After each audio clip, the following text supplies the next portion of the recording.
Okay, today we're going to be looking inside this MTH TIU. For those of you that have been following my channel, you know that I don't run a lot of MTH engines. I have mostly Lionel Legacy. I have one MTH engine, that's the Amtrak AEM7 that I got around the holidays of would have been 2019. And that's the only MTH engine I've ever had, and I'm just not used to the system. You know, for those of you that watch or follow my channel for trains, you probably also follow JD Stux's channel, or Jason's trains. And he is, you know, the joke is traditionally MTH and not Legacy. And so he and I guess, kind of like ships in the night. As he starts to acquire some Lionel pieces and a Legacy system, I want to try to get this thing back up and running so I can begin to acquire more MTH engines also, just to diversify kind of what I have. Obviously, we know that MTH is closing down. We know that Atlas just bought some of their toolings and I believe some of their software rights as well. But those engines are going to come back on the market in the secondhand market. And that's one of the things I talk about, that I acquire a lot of trains on the secondhand market. So the reason why we need to open this up is I believe I've blown some fuses in it. It just randomly stopped working. Now, I have the TIU. I also bought the Wi-Fi module for it also, because I don't like the remote. I guess I just am not used to it, which is another reason why I stick with Legacy. But let's go ahead and pop this open. So to open this up, there are 6 screws on the bottom. They're just Phillips heads. So we're just going to go ahead and open this guy up and see if in fact the fuses inside are popped, and then we can figure out exactly what size fuses we need to use or go get to replace them.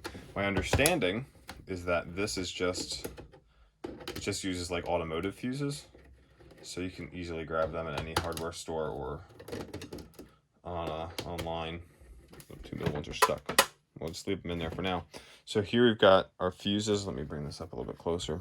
So there's 3 of them in here. 1, 2, 3, and these just pop out. Like I said, they're just automotive fuses. So like I said, there's those 3 fuses. I don't even have to pull these out. This one right here is clearly blown. So if we zoom in, if I lift this up, you can see, looks like there's a little bit of a burn mark in there where it popped. Now the fuse should be connected. If we come over to this one, see if I can get that to focus.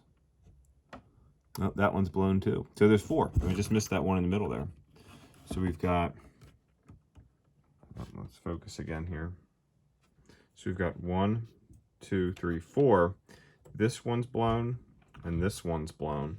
So if I can come in here and get one that isn't, if I can get it to focus, you'll see there's like a little, that metal's connected, and it looks like a little hill. If it's popped, that middle piece is broken. So if we look at this one here, it's the same. It's a little bit more transparent than those others, but you can see there's a burn mark and it's popped. That metal's snapped. So that's those 2 fuses need to be replaced. So that is, you know, the unit's not fried. I just need to go get a couple fuses to replace those. So I stopped in at the local auto store and I was able to grab some fuses.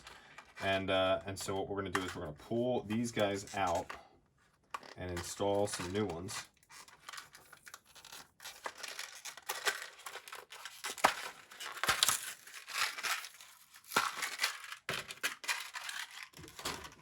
So when you buy fuses, you can get a kit that comes with a little fuse puller. So this guy just goes on here like this. And those just pull straight out. And that guy is definitely popped.